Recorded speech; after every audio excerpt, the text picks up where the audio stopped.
Децата се најчувствителниот сегмент на едно општество.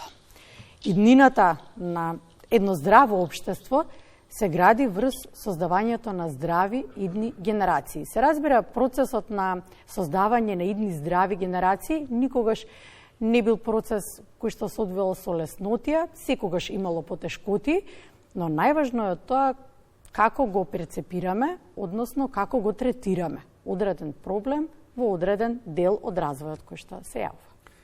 Деца со проблематично поведение, дали се раѓаат или ги создава општеството, дали тие се личен проблем на семејството или општествен проблем, дали тие се одговорност само на родителите или на образовните, воспитните и сите останати институции заедно? Одговор бараме денеска и ќе се обидеме да анализираме од повеќе страни, чинители во општеството, се разбира, оние кои што прифатија да бидат гости во студиото од нашата десна страна и оние кои што прифатија во живо да бидат со нашите две колешки кои што се денеска заедно со нас во оваа тема, Елизабета Кузмановска и Анита Никушева Јованчев, и се разбира ќе ги споменеме оние кои што во изминатиот период, благодарение на колегите кои што помага, колешката Симона Илиевска излегува на терен, ги прашаа граѓаните и се обидовме да снимиме и неколку изјави, се со цел да дадеме одговор онаков каков што е потребен и анализа онаква каква што е потребна. Од мојата десна страна Миријана Јовановска-Стојановска, психолог, а до неа Билјана Николовска, социјален работник. Добро утро. Добро утро. Ке започнеме со првото прашање, се разбира во интерес на времето и колегите кои што веќе најавив се на терен не очекуваат што се тоа деца со проблематично поведение. Како се детектираат деца со проблематично поведение? Деца кои се однесуваат на начин кој ние поведението го тумачиме како проблематично, така ги викаме. Односно, оние деца кои не се склопуваат во нашите рамки што им ги поставуваме. Дека треба така да се прави, дека треба така да се однесува. Училиштето става рамки, социјалната средина става рамки, и кога тие деца отстапуваат од тие рамки, ние ги прогласуваме за проблематично однесување. Билјана? Ја би се надоврзала уште нешто, например, разни видови на однесување кои што покажуваат некоја ненасоченост, дисфункционалност, понекогаш покажуваат агресивно однесување без нервоза, немир во себе, и сето тоа покажува кон некое такво поведение за кое што треба да се даде голем акцент. Целта на овој појас од 8 до 9 часот е јасна и единствена, да го детектираме проблемот ако постои и да се обидеме да го решиме за доброто на сите, особено за доброто на нашите најмили, а тоа се децата. Нема ништо лично во ова едночасовно анализирање на ситуациите со кои што реално се соочуваме и за кои што треба гласно да се зборува. Првото јавување од надвор, од терен е јавувањето на колешката Елизабета Кузмановска, таа е заедно со Даница Блажевска, директорката на Општинското основно училиште 11 октомври, одговараат на прашањата што се тоа деца со проблематично поведение и кои ги создава. Ете тоа нека биде првото и уште неколку други поенти. Бети, добро утро и повели. Добро утро, како што ме најавивте, се наоѓам во дворот на Основното општинско училиште 11 октомври. Ке разговарам со директорката Даница Блажевска. Ке го детектираме или ке веднаш ке ја прашаме што се тоа ученици со проблематично поведение и кои ги создава. Добро утро. Некако го намитнавме веднаш прашањето. Така, добро утро, пред се сакам на сите да им посакам убав ден. Во однос на прашањето кој ми го поставивте, ние сите сме сведоци на секојдневно проблематично однесување на децата. Дали се однесува тоа во нашата држава или надвор, некако целото однесување на децата е поместено, почнувајќи од вербални напади, агресивно однесување кон своите другарчиња, физичко повредување, сајбер насилство, емоционално повредување и ред други типови на насилство кои го карактеризуваат тоа недозволено однесување кај учениците. Во делот на прашањето кој го произведува, може би сите ние како општество сме чинители, учествуваме во тоа нивно однесување. Пред себе го истакнала како многу важен фактор е семејството на детето. Тоа е појдовна клетка и основа, база на однесувањето на детето. Голем дел на семејства се неподготвени за предизвикот родителство и родителите имаат лош родителски пристап кон своите деца. Имаме семејства во кои има физичко насилство, па децата тоа насилство кое го гледаат дома го манифестираат во училишната средина. Потоа имаме родители кои се премногу заштитнички настроени кон своите деца, со што им даваат супериорна улога во нивниот живот и тие исти деца после во училишната средина очекуваат да биде се понивно и тоа им создава одредена агресивност, точно, и наметнување на нивната желба и волја. Друг фактор е исто така биолошкиот и психолошкиот кој треба да го оставиме како предмет на разгледување од страна на стручни лица кои може да одредат одредени состојби, да утврдат од типот на да речеме депресија, анксиозност, АДХД и други некои состојби кои што можеби се тригер за тоа однесување. Сакам да ве прашам, бидејќи навистина многу убаво ни објаснувате, веќе го имаме во ова второ прашање што сакам да ве прашам и одговорот, која е постапката еве конкретно во училиште кога ќе се појави ученик, конкретно тука имаме ученик со проблематично поведение, ниско поведение. Како го детектирате?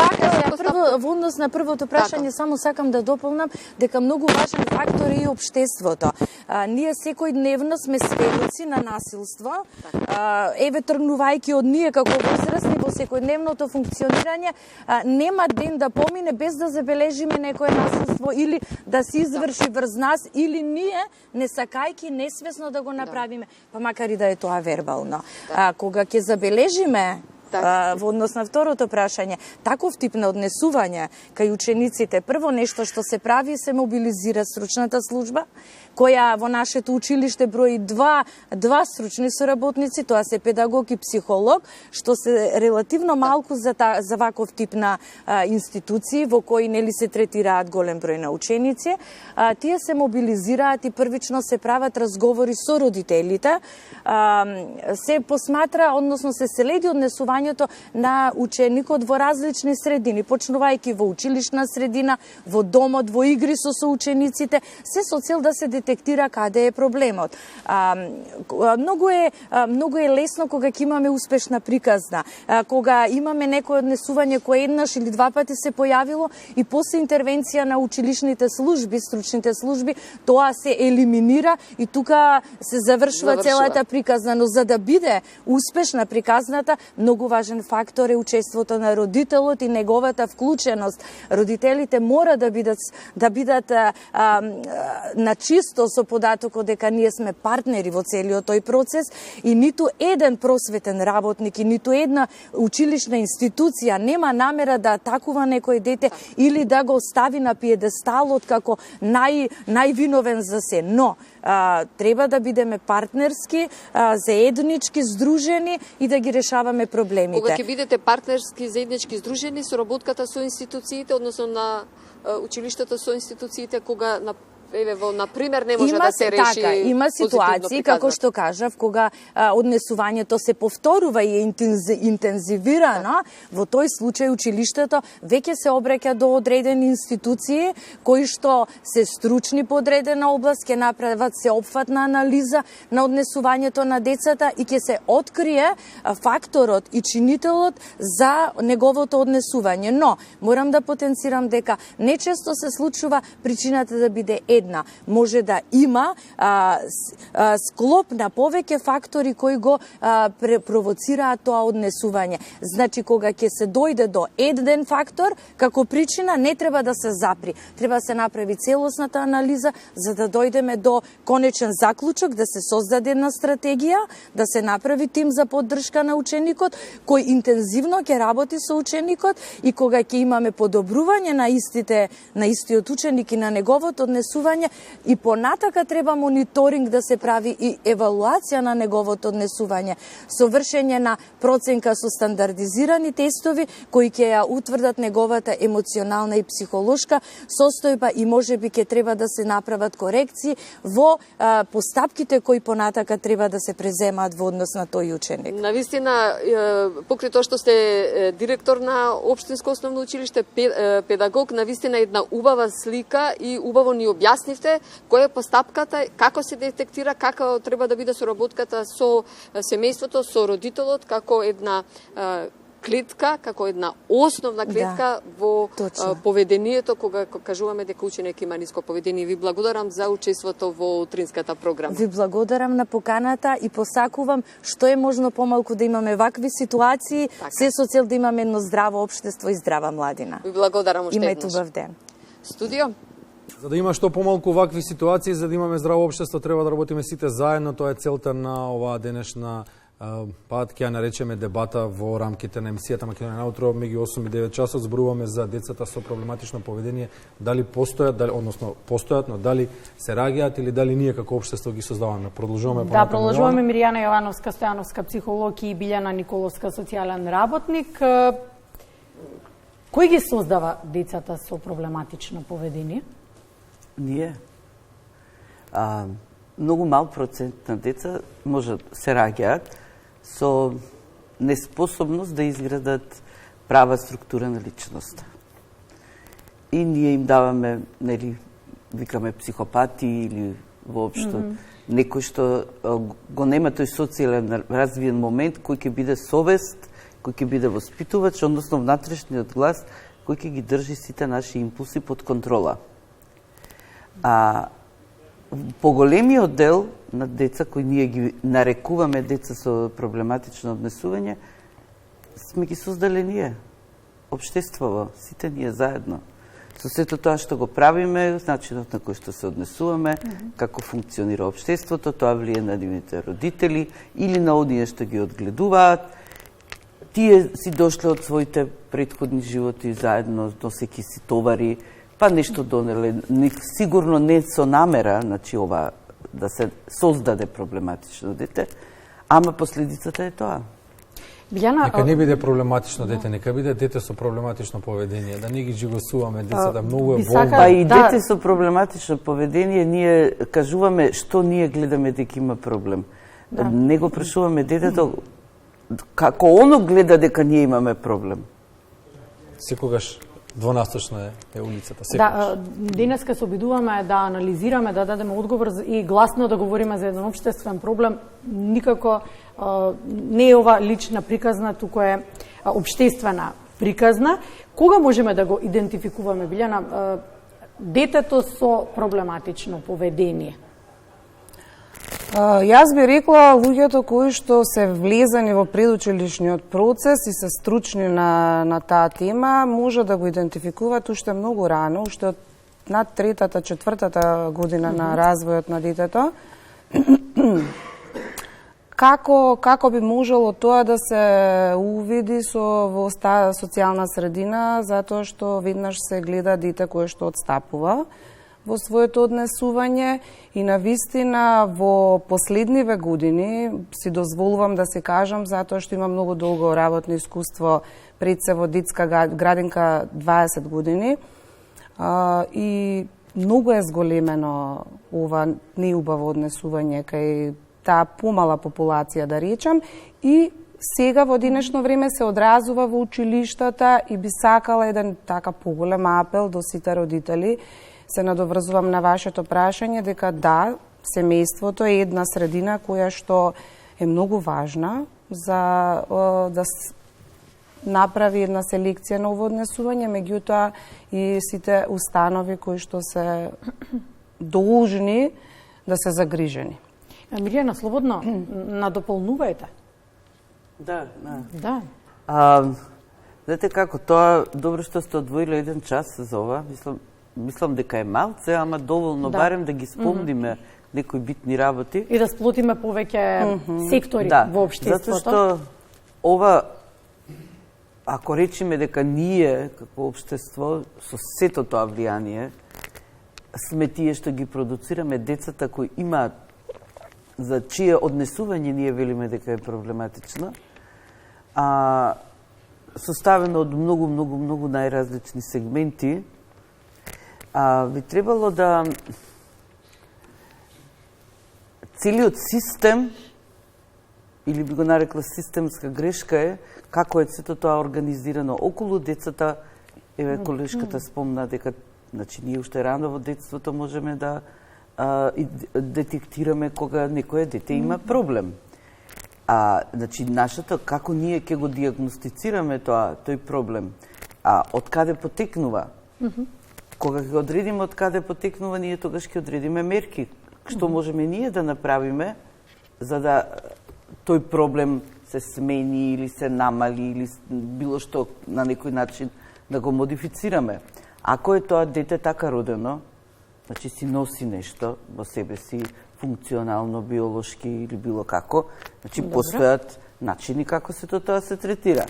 Ако е тоа последица од социјалната средина, од воспитувањето, таму кај што живее, значи постојат исто начини како се тоа се третира. Како се третира, Билјана, детето кое што е утврдено дека има или за кое што мислиме дека има проблематично поведение, и дали треба покрај детето да се третира и семејството? Прво да му се укаже на семејството на родителите и тоа да се биде цврст на ставот, затоа што експерти би требало да направат таа проценка, и како да се третираат и детето и дали треба и семејството? Се согласувам дека треба да ја направат експерти и луѓе кои што се стручни во својата област, пред се да создадат една врска на доверба со родителите, со детето, па и на крај со целото тоа семејство, и така како треба да се третира. И треба да се третира уште веднаш кога тој стручен го има забележано и детектирано тој проблем. Не е важна возраста кога ќе се детектира тоа несоодветно однесување на дечињата. Важно е родителите да сакаат да слушнат и важно е институциите да сакаат гласно да зборуваат.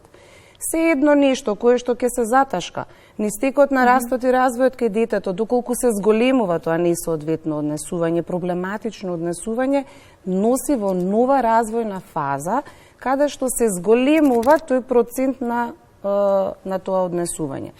Затоа, дефинитивно треба да се третираат сите дечиња кои што стручњаците забележале таков вид на однесување и заедно целото семејство. Како би се направило тоа? Родителите треба задолжително да се советуваат на тие теми, доколку не се едуцирани и не се информирани. Има луѓе кои што работеле, учеле, фала Богу имате долгогодишно искуство, се уште има такви во Македонија кои што може да дадат соодветен третман и може да дадат соодветен убав одговор на тие родители, и задолжително според мене треба да се третираат. Сега, Мирјана, дали ќе слушнеме, дали само кратко, дали само иницијативно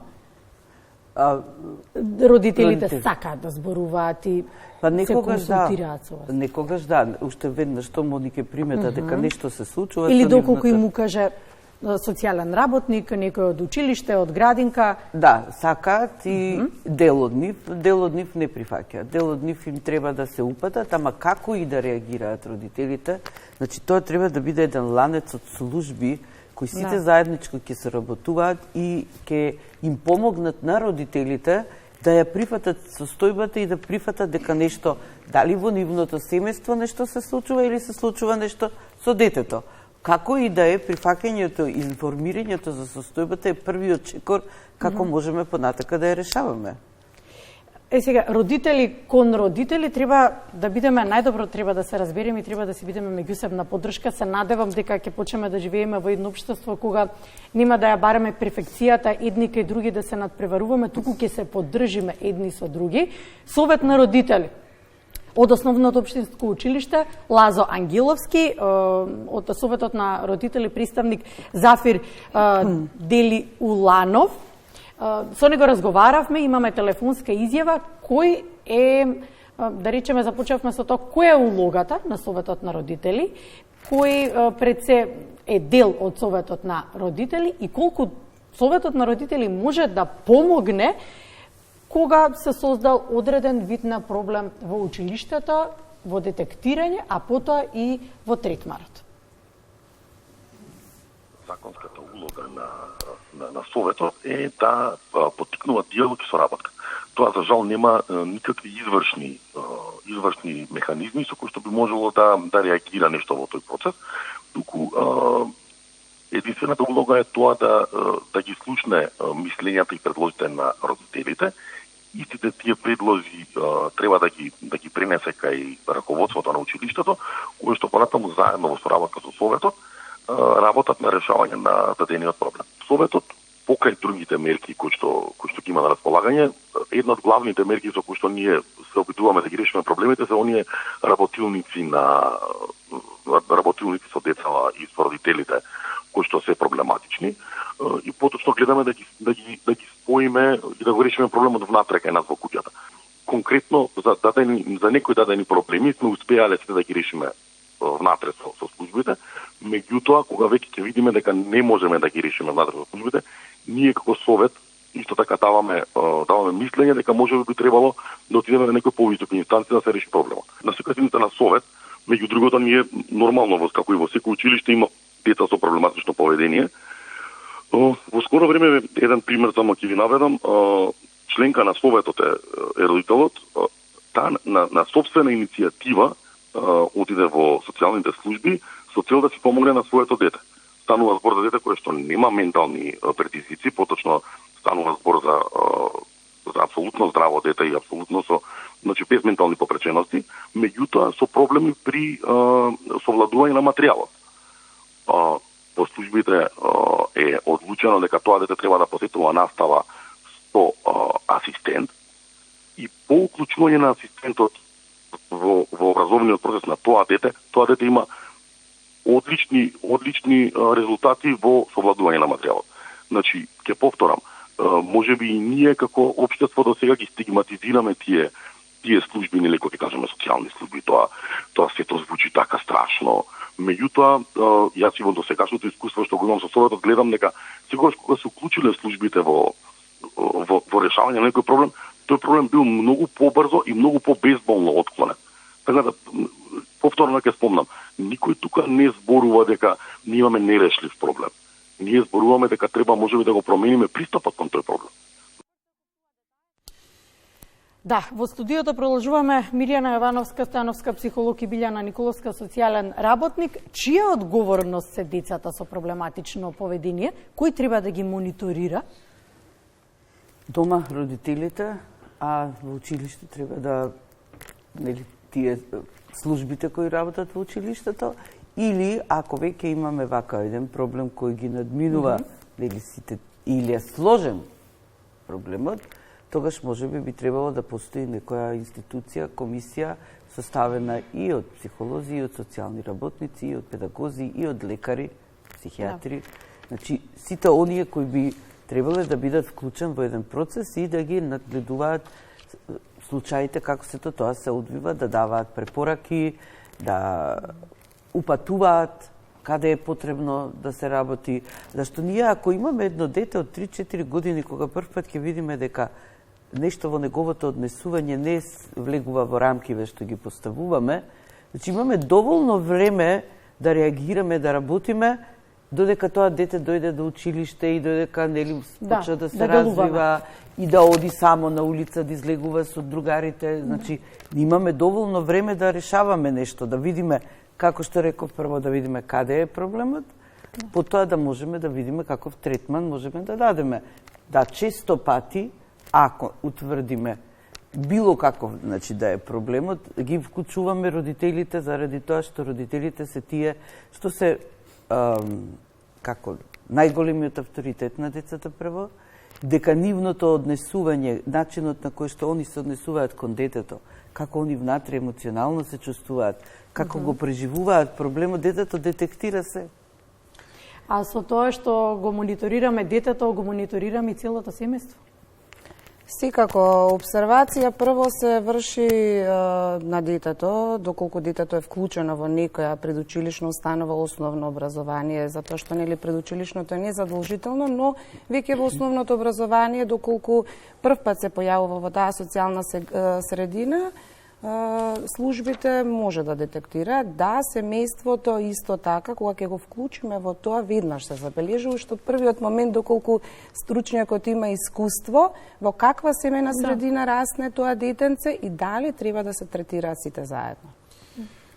Анкета имаме, колешката Симона Илиевска излезе на терен и ги праша граѓаните како гледаат на овој проблем. Прво, дали според нив постои ваков проблем во нашето општество и како треба да се реагира, па да видиме која е реакцијата на случајните минувачи.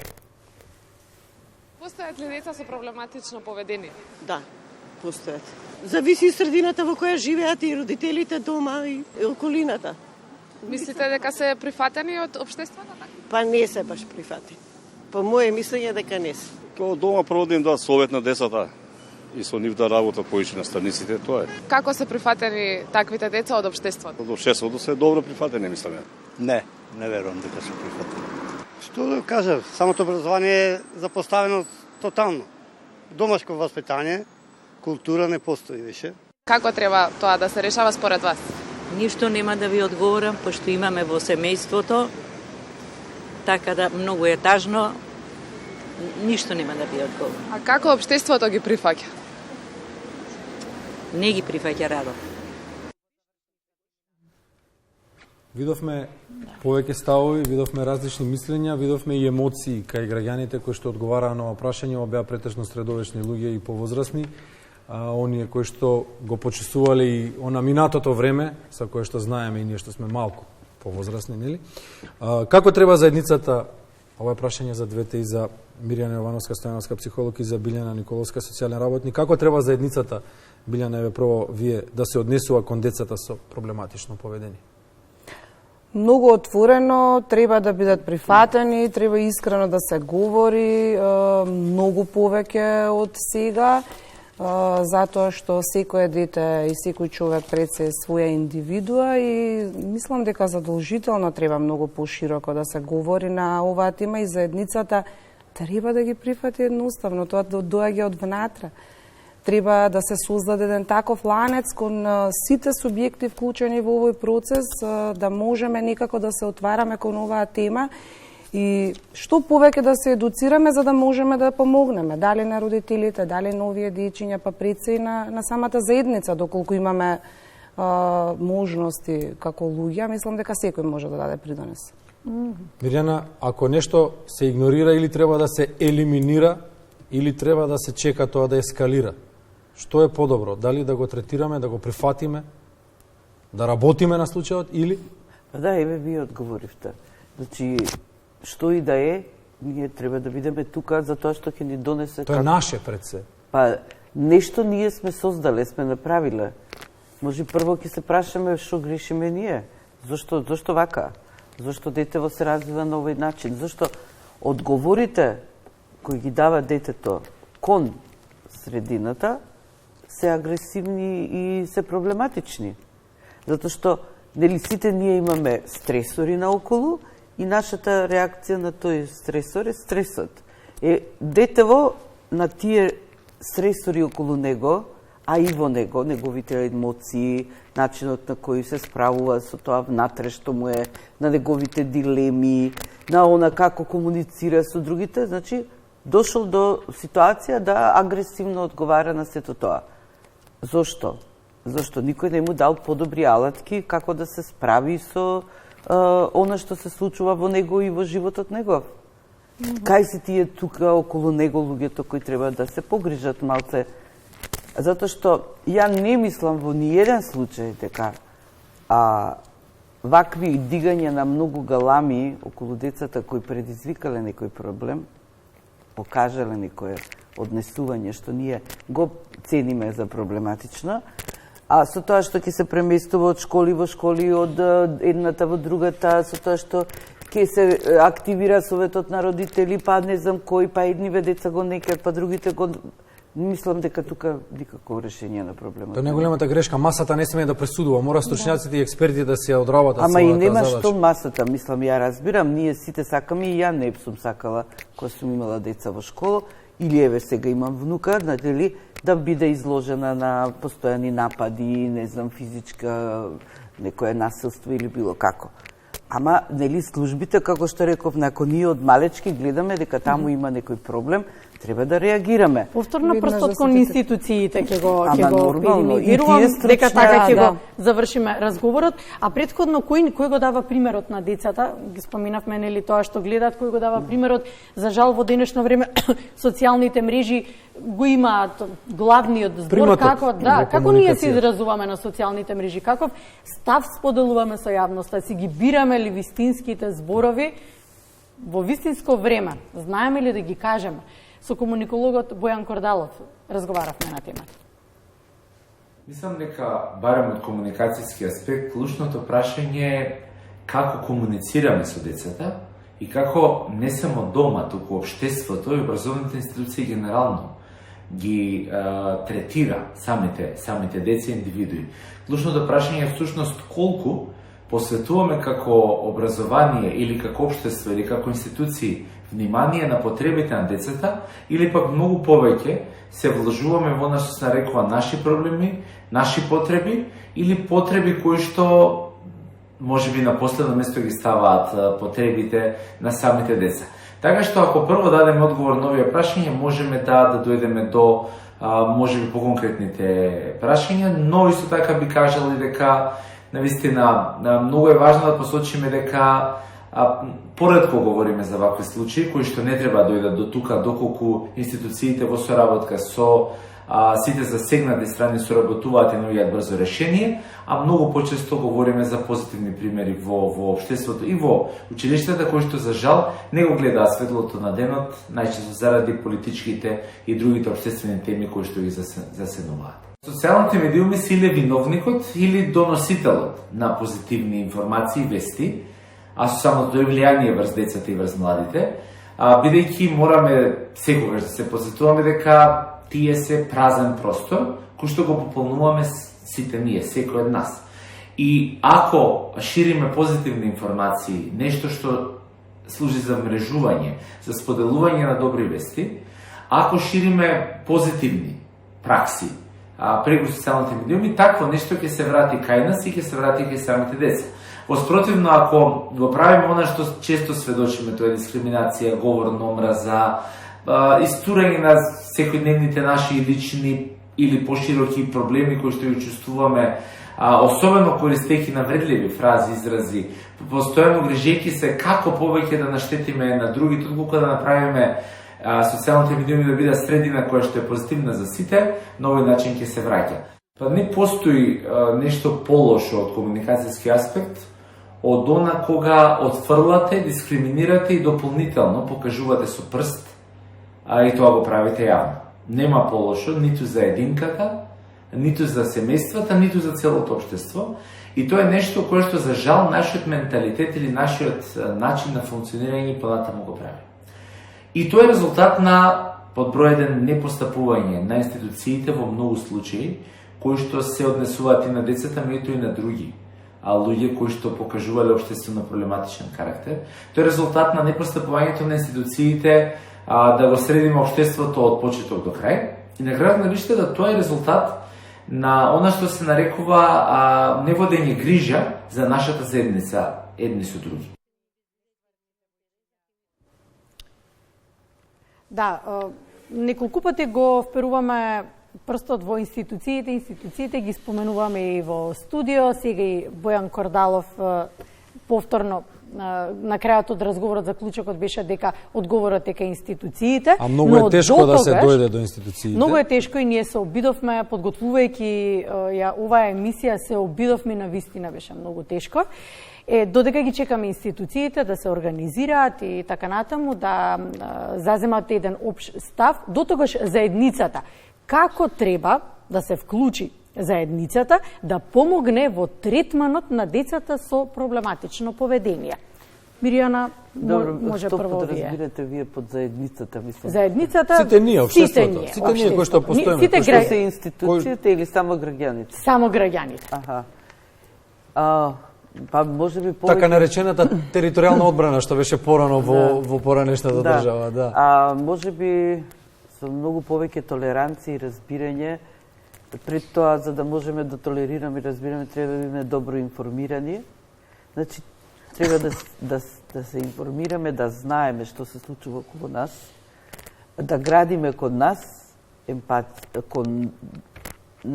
кон останатите емпатија да градиме, сочувство, разбирање, прифаќање на различностите, толеранција повеќе, да пробаме нашите агресивни импулси да ги канализираме во нешто што е креативно, например, во некои што имавме примери практични за ова сето што го зборувавме, можеби така повеќе разбирање, повеќе канализирање на енергијата. Можеби би било добро некојаш да смениме местото, нели, улогите што ги играме, да се ставиме во улога на некој таму што треба да биде разнесуван, распраќан и неприфатен. И малце да се почувствуваме и ние одговорни за оно што се случува околу нас во нашето општество. Секој од нас со тоа како се однесува влијае на оно што се случува во нашето општество. Има придонес, се разбира. Да. Значи, секој од нас кога ќе земе одговорноста, не мене ми е гајле како комшијата или овие тука во телевизија нека си прават што сакат, ја ги фрлам хартијата тука или ќе кажам што сакам или ќе се однесувам, значи ние сите ќе си преземеме одговорност.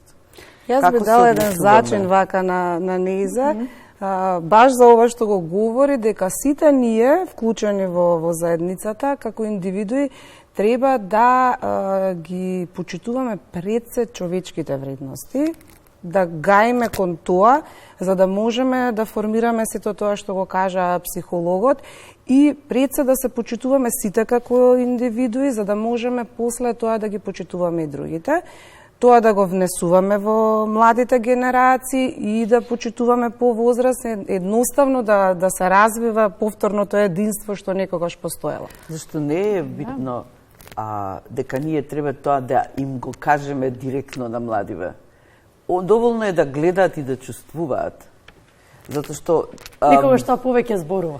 Они се детектори емоционални. Децата поминуваат низ различни фази. Спанч Боб, како беше цртањето? Баш така. Сунгери. Они упиваат, се што ние чувствуваме, начинот на кој што ние, родителите, баби и дедовци или сите тука околу што се нив, начинот на кој што они ги решаваат своите односи со социјалната средина. Треба да сме природни. Односи. Значи, не може да биде тоа, ние од детето да очекуваме не знам што, а ние да се однесуваме на одреден начин. Или не може да се водиме според максимата, не ме гледај што правам, слушај ме што зборувам. Да, а и секогаш ќе гледаат и ќе имитираат. Нели ние секогаш ќе најдеме, ја почнав да личам на мајка ми, почнав да личам на татко ми. Децата се табула раза, имаат своји доли, пишуваме на нив, Спанч Боб е сунгерот Боб, ова чисто да го преведеме, да нема нејаснотија. Може полека да се вратиме во студиото и да го најавиме разговорот на Анита Никушева Јованчев со граначалникот на општина Аеродром Дејан Митески, па да чуеме што има да каже локалната самоуправа на оваа тема. Ани, добро утро. Добро утро повторно пат. Се јавувам пред општина Аеродром. Разговарам со првиот човек на општината, градоначалникот Дејан Митески. Добро утро, како сте утрова? Добро утро и поздрав до гледачите на Македонската телевизија. Има ли проблем општина Аеродром со ученици со проблематично поведение во основните училишта? Во рамките на општина Аеродром има 8 основни училишта и повеќе од 7500 ученици. За жал има и такви ученици кои што имаат проблематично поведение, но за среќа таквиот број на ученици е многу мал. можам да истакнам со гордост дека бројот на ученици кои што освојуваат награди на првенства, кои што се истакнати спортисти, кои што покажуваат одредени успеси е многу поголем од бројот на ученици кои што имаат проблематично поведение и како општина сме насочени да ги градиме дечињата во таа насока, во насока да бидат успешни во образованието и во спортот. Секако, посебно работиме и со вакви ученици кои што имаат малку атипично или проблематично поведение и како институции сме максимално посветени на работа со овие дечиња. Да, од тука каква е постапката и третманот со овие ученици?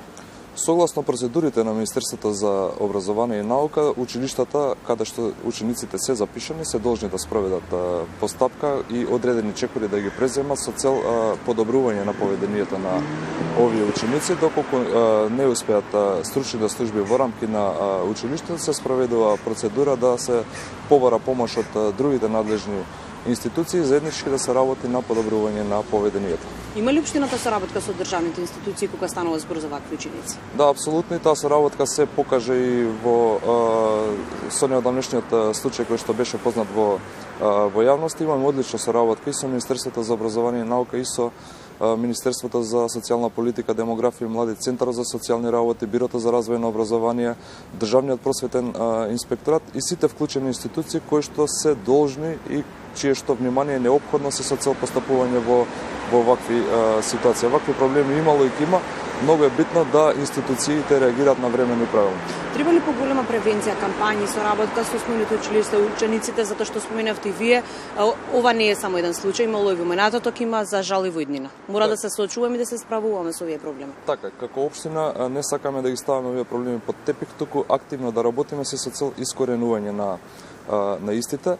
Во рамки на сите основни училишта е започната една масовна кампања против булинг или врсничко насилство кај децата, вклучени се и децата, и родителите, и стручните служби, меѓутоа и стручни надворешни лица кои што даваат совети и даваат препораки на кој начин да се превенира врсничкото насилство и проблематичното поведение кај децата. Така што можам да кажам со сигурност дека работиме интензивно се со цел минимизирање на ваквиот проблем кој што се појавува во рамки на училиштата. А значи ли тоа дека виднина исто така ќе соработувате и со училиштата и со учениците? Тие знаат често да ја посетат општина Аеродром. Верувам дека сакаат освен што се запознава со работата на градоначалникот, меѓутоа да чуете и вакви кампањи кои што нели понатаму би им помогнале во животот. Да, апсолутно, и работиме и на овие тековни кампањи кои што се спроведуваат, меѓутоа работиме и планираме нови кампањи кои што ќе ги спроведуваме во наредниот период, се со цел подобрување на поведението на учениците, меѓутоа и промоција на правилните вистинските вредности кои што треба да ги градат учениците. Благодарам на одвоеното време, се надам и останатите општини ќе следат вашиот пример. Ви благодарам и на вас. Студио. Ани, благодариме. Да, колешките денеска Анита Никушева Јованчев и Елизабета Кузмановска дополнително наши партнери и Симона Илиевска. Да, и Симона Илиевска, наши партнери да ја проведеме темата онака како што ја испланиравме, се со цел гласно да говориме, да се обидеме да анализираме од повеќе аспекти и да донесеме еден заклучок кој што можеби прстот повторно јас од самиот старт велев и ќе кажам дека ќе биде кон институциите, следејќи ги одговорите на сите, но ќе видиме што ќе кажете и до самиот крај. Мирјана Јовановска Стојановска, психолог, и Билјана Николовска, социјален работник. Дали треба да се избегнува проблемот од заедницата? Да се игнорира. Го прашувам ова во контекст на тоа останало. Кјути, не зборувај. Дома да остане, ќе помине. Срамота е. Дали сме веќе во тоа време, таа генерација, кога можеме така да се однесуваме, или тоа било нешто погрешно кое што ни било пренесено реално од општеството? Според мене е многу погрешно. Јас сум човек кој што сака гласно да зборува за секој еден проблем кој што би се родил, па нешто вакво. Така да и такако мислам дека треба гласно да се зборува. Може би порано луѓето мислеле дека знаат да си го решат проблемчето дома во семејството, тај кјути ќе решиме, меѓутоа ескалирало сигурно и тоа ново денешно време каде што развојот е многу напред, каде што веќе се е расширено на оваа тема, мислам дека треба гласно да зборуваат. Пред се гласно да зборуваат родителите. Јас би го ставила таму исто големиот акцент на родителите, на семејството, на целото обкружување на децата, а потоа да дозволат да ја имаат поддршката од самите институции па и од целата заедница. Се што се пика под тепих, еден ден ќе излезе. Ќе замириса. Па, ете така, правилно. Значи, ние не можеме да се правиме дека не ги... Мислам, можеме да се правиме, ама тоа еден ден ќе ни се појави. Не можеме да се правиме дека не е нешто важно, дека не мора да се знае, дека е срамота, зашто ќе донесе поголема срамота. Значи, проблемите се тука да се соочиме со нив и нормално дека сите оние што работат во училиштата и наоколу би требале да им помогнат на сите да се соочат со проблемот. Некогаш е тешко да прифатиме некои вистини, тешко е да прифатиме дека она што ние си го замислуваме за нашите деца, значи нема да се реализира. Или како ние си замислуваме дека треба да се реализира наставните планови, работата во училиштето, нема да се реализира. Исто ние си размислуваме како треба да ни функционира општеството и не се. Значи да прифатиме дека работите не одат така ние како што ќе си замислиме и да пробаме активно да влијаеме и да менуваме се она што би требало да донесе подобар квалитет во сето тоа заедничко живење. Доколку формираме едно тело, неколку пати го споменуваме во неврзан разговор, доколку го институциите го формираат тоа тело, кој се треба да биде дел? Според вашето искуство? Според моето искуство треба да бидат вклучени сите субјекти. Би почнала од сите институции, од најраните, значи предучилишна институција, па се нели до високо, зависи, не знаеме каде е проблемот, значи сите тие институции образовни, да бидат вклучени задолжително родители, да бидат вклучени задолжително стручни лица, кои што се занимаваат, но се стручни лица. Исто така да бидат вклучени сите општина, министерство, центри за социјална работа, па и домови, па и стручњаци кои што се во згрижувачки сектори, ранливи категории, секој оној кој што има стручност за да може да допринесе сите аспекти да бидат опфатени. Се да биде опфатено, макар па и некои родители кои што може би имале претходно искуство, некакво, кои што го поминале со ваков тип на дете, да речеме. Секој оној кој што се чувства спремен да влезе во оваа проблематика, за да можеме јавно да говориме и да одиме напред. Да, и нешто што ја мислам тука многу битно, да се остручат кадри кои ќе го решаваат това. Зашто може би најбитно. Да. Па едно од најважните така е. Без тренерски кадар нема спортисти, без стручен кадар нема. Така е, многу малку психолози, социјални работници кои работат во училиштата, ама они не се остручени за работа. Они работат во училишта, ама не се училишни психолози, не се училишни социјални работници. Значи, не се спремни за специфично да работат со таа проблематика. Они во текот на работата учат. Стекнуваат искуство. Да, колку се они се, колку е нивната амбициозност за да до едукација завршат, па бараат, па да тоа е индивидуално. Да, оставено е на нивна лична иницијатива. Значи, би требало државата малце да се ангажира околу тоа. За личниот раст и развој на тие индивидуи. Директорката и за личен раст и развој, ама и за нивното остручување да ја работата во училиштата. Директорката каже дека еден психолог е малце за едно училиште, еден социјален работник исто. Особено во денешно време. Во минатото можеби не беше, меѓутоа денес илјади ученици внатре има, мислам како. Ајде да поставиме стандарди за идните генерации. Ви благодарам за денешното присуство, благодарам што бевте заедно со нас и позитивно одговоривте на оваа тема, која што еден час беше малку за неа. Се надевам дека ќе ни бидете сојузници како и досега, па и во нареден период од повеќе аспекти можеме да ја продолжиме темата. Благодарам. Мирјана Јовановска, Стојановска психолог и Билјана Николовска, социјален работник. Благодариме што утро бевте со нас.